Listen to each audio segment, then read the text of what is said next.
राजखान्थिनि आइडियानो बेनो जाम्बा जाम्बि गामिनि रायजोखौ लानानै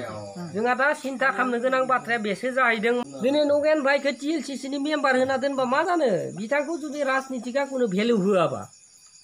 दिनै रायजोनि कुनु नगेन बर'आ कुनु खामानि मावनो हायाबा दिनै रायजोआ मा सनमान होगोन बिथांखौ गाबोन जोंबोथ' BPF आवसो थांनो नागिरगासिनो BJP आवसो BPF बो गैला BJP आव थांनो नागिरगासिनो मानो UPPL आ कुनु जोंनो सुबिदा होआबा जों थांनो गोनां बाध्य जाहैगोन मानो होनबा जेराव आदार दं जेराव ओंखाम दं बेयावसो थांना जाहैनांगोनथ' जेराव ओंखाम बेदर मोनजागोन दालि मोनजागोन बेयावसो जों थांगोन जों दस्रायाव थाङाना मोनजायै जायगायाव जों मानो थांनो रानथाब फोनथाबलाय गतिके दिनै जोंहा नैबे UPPL सरकारा जोंहा बेखौनो मावनांगौ बर' हारिनि मोजां जानांगौ ट्राइबेलनि मोजां जानांगौ बर' गामिफोरा जौगानांगौ जोंनि चिफ सार प्रमद बर' बिथाङा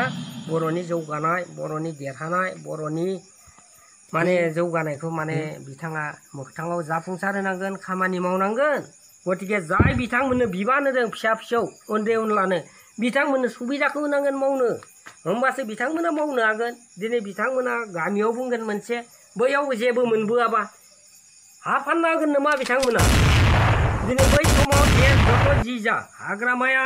हाग्रामा चिफ सार बिथाङा मोजांखौनो मावदोंमोन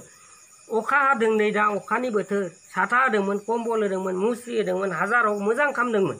दिनैथ' UPPL सरकारा बेखिनिखौबो हायाखै मेनेज खालामनो हायिनि बिनिमयाव दिनै रायजोआ दुखु मोनगासिनो आं नङा आं नाङा रायजोनोथ' होनांगोन ना रायजो